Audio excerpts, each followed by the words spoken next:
So in this segment, we're going to be discussing more kind of fallout from the Conservative Party's policies towards asylum seekers, predominantly the ones from the Middle East and Africa.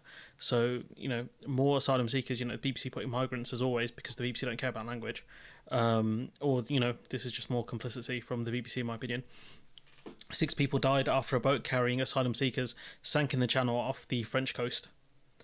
This has, the stuff that the Tories do have real world consequences. All they had to do was set up a processing centre in France. That's all they had to do. I think they set one up for Ukrainian refugees, but not for ones from the Middle East or from Africa, apparently. And, a situation where a Tory minister admits that the backlog is as large as it is in order to, quote, be a deterrent. But, it's just them. They've created this issue. They've weaponized it. And this is a culture war of their own creation, which they are now failing in because it's gotten that bad. Because all of these, deterrents that they've made are not deterring people. Because I think, the situations that they are leaving are a lot worse. And people say, oh, they're leaving from France, a safe country. It's like, maybe they want to come to England for language because, English is a more spoken language, I think, worldwide. Maybe they have family here. Or maybe, some of these refugees that come from Afghanistan were promised that if they can get to the UK, they'll be given a refugee status. The application would actually be looked at. I think that is a promise Suella Braverman or Priti Patel had made. And so now you're surprised that they are trying to get here by any means. Shocking, I know, right? If you are making such progress, why is the backlog so huge? Why does it take 1 to 3 years to process somebody here in the UK and it takes 6 months in Germany? That's the nub of the problem, isn't it? It isn't the nub of the problem. 6 months in Germany is pretty good. I think France is longer, but as I say, France has a much bigger. There are many more people applying for asylum in France. But it is an important thing that we have to get right. I say that because there are those, such as the Labour Party, and you heard from Yvette Cooper earlier, saying that just if you process claims quickly, that will fix it. I think that's a naive view. That's what they did when they were last in office, and that just encourages more people to come. Which is absolute baloney. If you fix the backlog, it's not going to encourage more people to come because the backlog being so huge as it is now and how public the backlog is, why it's not deterring people? Why is this backlog still building? Like, this is the most stupid argument I've ever seen in my life. And you can tell that, if this is his genuine view, that the backlog is a deterrent and therefore they have created this backlog in order to be a deterrent. You can see where their ideology sits here. That they've created this massive backlog where it takes, I think, 1.5 years, or however long she said. Let's go back quickly. If you are making such progress, why is the backlog so huge? Why does it take 1 to 3 years to process? 1 to 3 is not 1.5 years. 1 to 3 is even worse. They have created this mess because they've hollowed out the services that deal with this stuff. And if you want to see more from Robert Jenrick, how much of a scumbag he is, let's listen to this one. Painting over Disney characters in deportation centres, did you sanction that? And in one case, I think it cost about £1,500. Is that, in your view, a good use of taxpayers' money as a deterrent? Well, what we did do was to change the signage at the initial places where people first arrive in the United Kingdom to make sure that they were appropriate and that we had made it clear to people, adults, that they had broken the law, that entering the UK illegally is the wrong thing to do. Again, they haven't broken the law. Seeking asylum in a country it's not illegal. So he's wrong on that count. So either the minister doesn't understand the law or he's lying on live television. Which one do you think it is? They'll face serious consequences. And so painting over characters, is that something that you think is part of a sensible, humane system to... Well, with respect, I don't think you judge compassion on this issue by the decoration.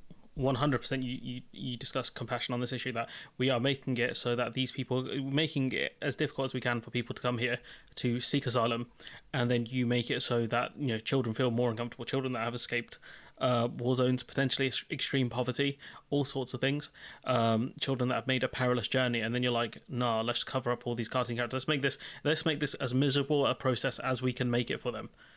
At a particular centre that people first arrive in. But it was obviously important enough to spend money on painting it over, so it must have been an issue. This is a small element of a broader piece of work to change the signage at those locations. But the real test of compassion here is stopping the boats altogether. The real test of compassion is actually processing people's claims so that they can not be left in limbo and they can have their claims heard, so they'll be known if they're given refugee status or not, and they can get on with their lives. That's the real sign of compassion here.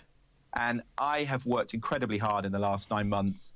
No Tory minister has worked incredibly hard over any period of time. You guys are some of the laziest politicians I've ever seen in my life.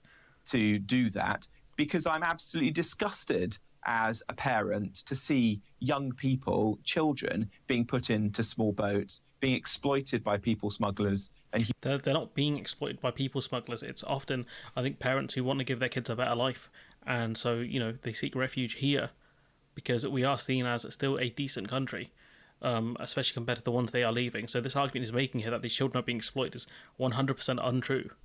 I think it's the parents' hopes that these kids have better lives, especially than the ones that they run away from. So for Robert Jenrick to use these arguments, it's absolutely shocking, and to use the appeal to emotion. As a parent myself, I'm disgusted. Bro, I'm disgusted with you, man. Sad human being. We go to the Tory attack dog, Lee Anderson, who said something really stupid. Well, said two things really stupid, really, but we're covering one of them.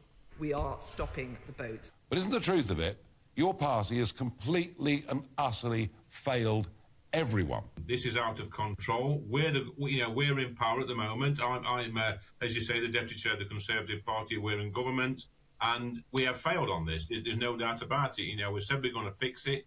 It is a failure. Look, I'm not going to sit here, Nigel, and make excuses. It makes me sick every time I see a boat come across the channel. So, one's carrying goods. Are you sick of seeing those as well? Or, what he said is dumb, saying, our asylum seeker policies have failed. And there's something we'll discuss. Lewis Goodall did a decent piece on it. We'll discuss that one in a minute. But point being is, you guys have created this culture war issue, and then you have failed to deal with it, which is probably one of the most embarrassing things I've ever seen in my life. Genuine embarrassment that you created this huge backlog, you weaponized the issue of asylum seekers coming here, and then when you fail to deal with it despite passing multiple laws in order to stop people crossing the channel, you've just weaponized an issue that's made yourself look more stupid, because they use this as a distraction to distract from the cost of living crisis and other things, right? And instead this has become its own monster, which is much more potent than some of the other things that the Tories could have actually used. Instead of focusing on issues like the culture war, had they not done that, had they done their jobs properly, they would not be in the mess that they're in. And instead, an issue that Conservatives kind of pride themselves on, which is reducing immigration and being as hostile as possible to asylum seekers, they have failed in. And so all you can see is this monster that they created eating them, which is just tragic in a sense. And this is why I moan at British journalists as well. We saw kind of two sides of it. We saw a great job from this lady here, I'm not familiar with her name, on GMB, Good Morning Britain, and we get to listen to this absolute fraud here who tries to weaponize the fact that asylum seekers are getting medical attention on this barge, which is effectively a prison ship. The Bibby Stockholm and the asylum seekers, the 500 who potentially will be living on board the Bibby Stockholm, they will have dental services, NHS dental services, Ed. Some this morning, is that? Yeah. Oh no, she's there. Yesterday's hero is today's villain, it feels like. Else, but medical facility on board that will be staffed 5 days a week. There'll be a GP on one of the days. There'll be a nurse there, of course, and they will get NHS dentistry. And the locals around that area have got 8 or 9 different NHS dentists or dentists offered in Portland and in nearby Weymouth. None of them are taking new patients on. So what he's saying is, these damn asylum seekers, they're getting medical attention, they're getting a GP on board, they're getting a NHS dentist when, they would get free dental anyways, because if you're a person who, effectively these asylum seekers cannot work, so they would get free dental anyways. But he's weaponized this issue, saying like, oh no, look at these asylum seekers, they're getting NHS dental when these constituents aren't.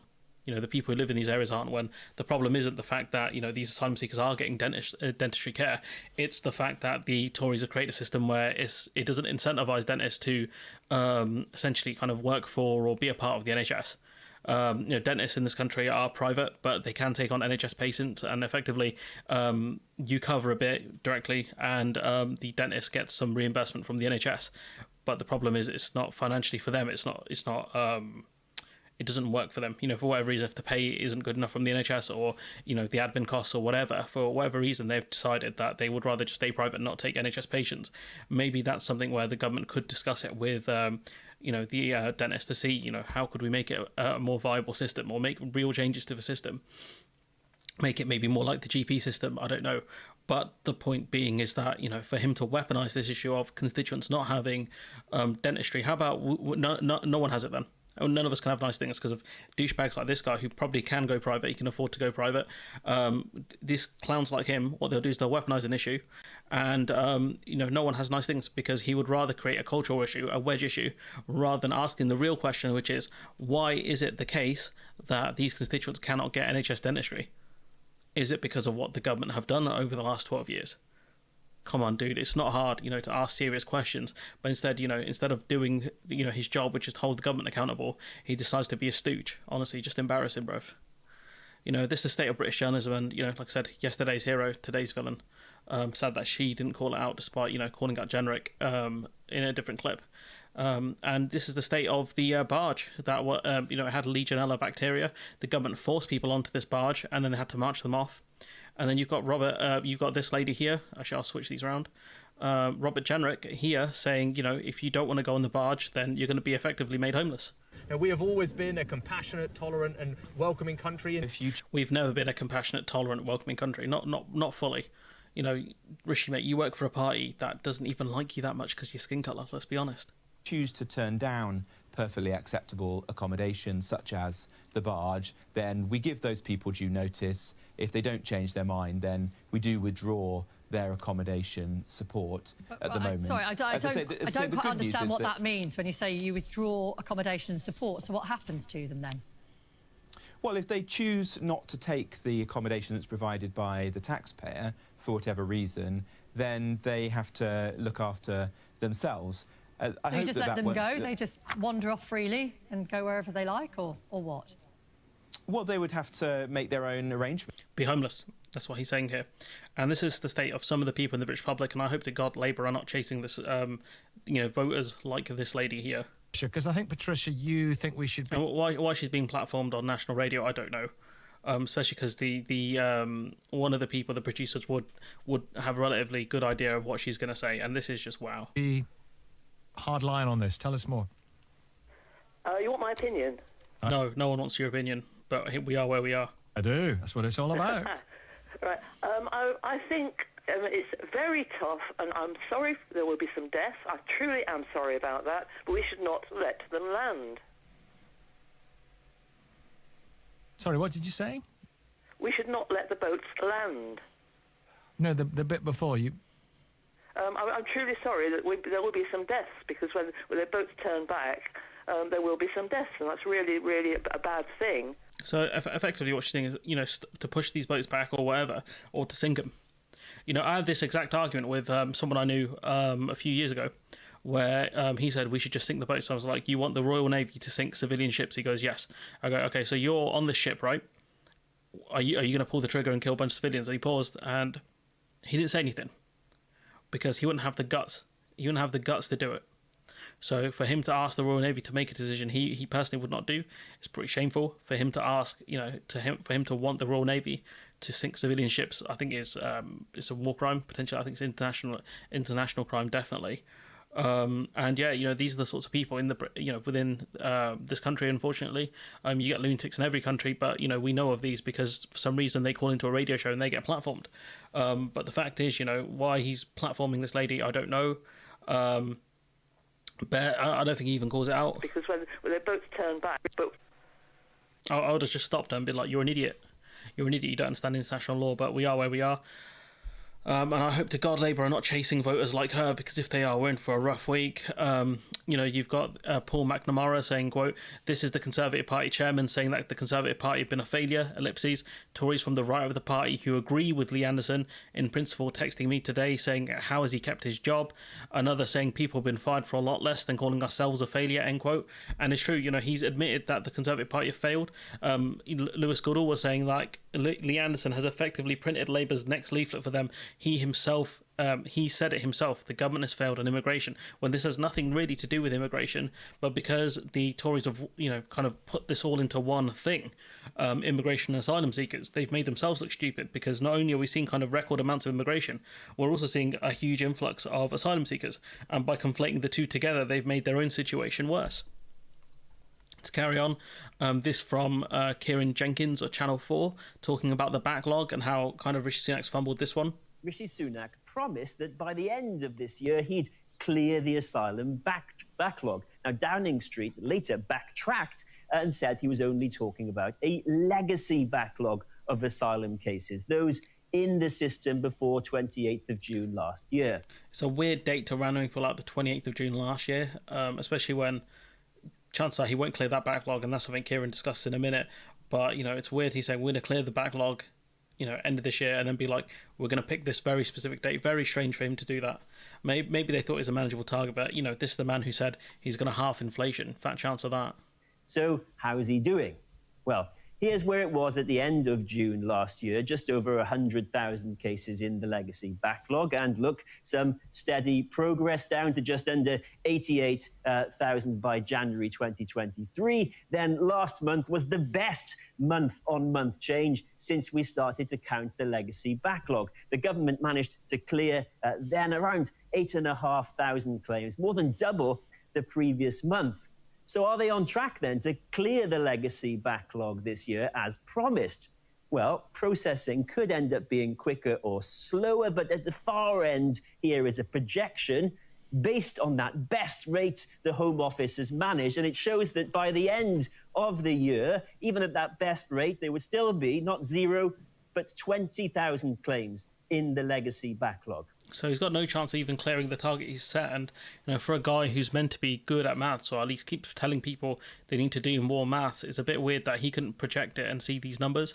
So for him to randomly pick this date, which seemed manageable, and then fail at this, or potentially fail at it, it's just embarrassing. Like, why his priorities were so stupid? Because A, no one cared about them, and B, you know, he set up things where, you know, it just didn't seem achievable. You know, with the inflation target, halving inflation, he thought it would come down on its own. It didn't, and he made himself look stupid.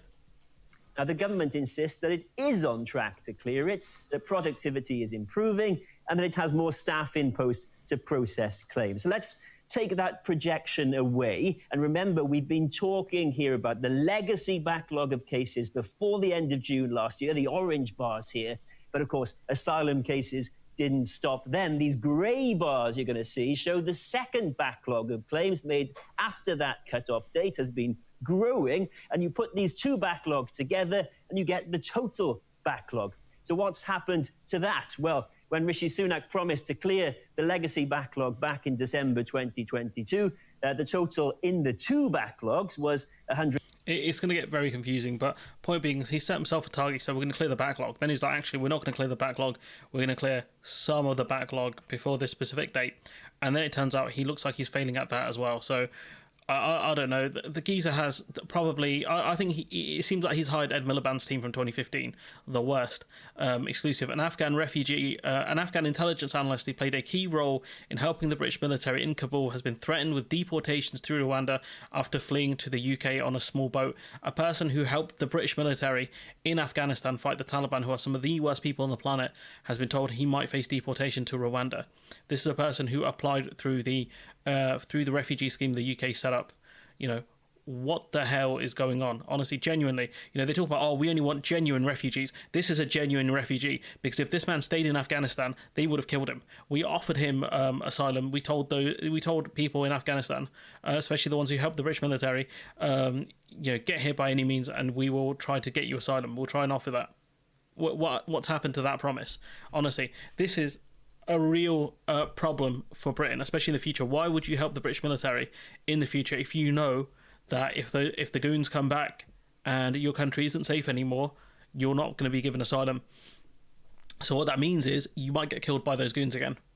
That would be the situation for this person. If this person was in Afghanistan and the Taliban figured out he had worked with the British military or any Western force, he'd get killed straight up. The person who played a key role in helping the military as well in Kabul. It's just genuinely astounding, especially when, you know, politicians are very aware of this. This is Stella Creasley of Labour pointing this out. Speaker, contrary to what the Home Secretary has just tried to tell the House, the vast majority of those in the boats are Iranian and Afghan. Just 1% are Albanians. And Iranians and Afghans have an asylum grant rate of 98% because, surprise, surprise, given what's happening in those countries, they are refugees fleeing persecution. So the only phony here is the Home Secretary's attempts to avoid responsibility for why she's spending so much taxpayers' money on a policy where she clearly, from the judgment, and yes, I have read it, didn't do her due diligence. Now, the Home Secretary will have had to put forward a budget. She says that this government is going to do whatever it takes to make this policy work. Are they going to spend whatever it takes? And will she be honest with the British public about how much money she has allocated to continuing on this folly and saving her blushes in the run-up to the general election that could go towards just processing cases and getting the backlog down? And this is what I mean, like, this is what I'd want to see a bit more from Labour as well, in the sense of, you know, talking about actually doing safe routes of entry to the UK, something that Labour kind of failed to mention. All they talk about is, oh, we're going to be tough on the criminal gangs. It's like, you need a lot more than that, Chief, to deal with the problems we are facing. But point being is, you know, it's very clear that the refugees are coming from Iran, which obviously, you know, Iran is not in a state of war, but they have a very repressive regime. We've seen what they've done to dual nationals, and obviously Afghanistan, which has been retaken over by the Taliban. Well, I'm not in the business of taking lectures from Labour on this issue. The reality is that last year there were 12,000 Albanians who came. So we're talking about the totality of the amount, and, you know, clearly the vast majority of them are not from Albania. So for the government to push this narrative just shows you, 15, what did you say, 1,500? Last year there were 12,000. 12,000. So they don't even make up the bulk of them. But, you know, it's clear that the Tory party love pushing big numbers out of context. That's all they do. Albanians who came. The Honourable Lady has asked her question. It's discourteous for her to sit there repeating it again when the Home Secretary's answering it. A bit of courtesy is necessary on all sides. Oh no, courtesy. Oh no, bad manners. How dare you show bad manners. Oh. How about you answer the question then? Home Secretary. That's one of the other problems we have in this country, of this kind of false policing of, oh no, how dare you be discourteous to a person who's blatantly lying to your face. Thank you, Madam Deputy Speaker. Last year, 30% of those arriving on the boats came from Albania, a safe country, a country where they are not feasible. So, okay, 30%, so less than a third. So what about the rest? You want to tell us? Fleeing persecution or torture. And so it is, again, a fallacy. Especially when she picked that last year as well, when, you know, we're talking the backlog's been over a consistent good few years. So, you know, for her to argue it's a fallacy when the only one pushing fallacies is the person in green trying to blend in with the chairs because she don't want to answer questions. To suggest that everyone coming on the boats is somehow... Literally no one suggested that. No one said that, so it's a straw man. Nice. Vulnerable or coming here for humanitarian reasons. The vast majority are young, healthy men. The vast majority are paying willingly for these journeys. They are procuring them from people smuggling gangs. So if you create safe points of entry, do you know what happens? Those people smuggling gangs, which you're failing to deal with, won't get any money because they are being paid to facilitate people to come here. Why would they get any money when the British government could facilitate that via safe points of entry and processing people's claims in France? Come on, man. Criminal gangs, and they are coming here. Just makes me sick, honestly. Just blatant lies. Yeah. And, you know, Adil Ray from, I think he works for, he's on BBC, okay, says, as we mourn refugees dying at sea, it's worth remembering that thousands of Afghans who worked with the British military or British Army still remain in Afghanistan and Pakistan despite promises of resettlement. Only 54 have been resettled according to a refugee council, ideal situ for smugglers. And that's what I'm talking about. This is it, you know, that they were promised to be resettled by the British government. You know, I think it's for themselves and their families. And the government has failed to do that. And they are at risk. Even in Pakistan, they are at risk. Pakistan's very, very unstable right now. And I think it'll only get worse. And, you know, Pakistan has done the British government a massive favour by taking in a lot of refugees as well. And the ones that were promised by the British government to get refugee status here, absolutely, they should be, that should be looked at. Why the government have failed them? It's fairly obvious culture war nonsense. You know, we're happy to take, you know, it just doesn't make any sense, honestly. This is a different video. That's for a different video. So anyways, it's just the state of the kind of conversation around refugees and the fact that people still call them migrants is just sickening, from the BBC to just many other outlets. It just makes me sad. You got, you know, journalists who are absolute failures at their jobs, not her, sorry, it wasn't meant to be aimed at her. This guy, and where's the other dude gone? This dude here in the suit. Absolute failures, and you wonder why this country's in such a mess, right?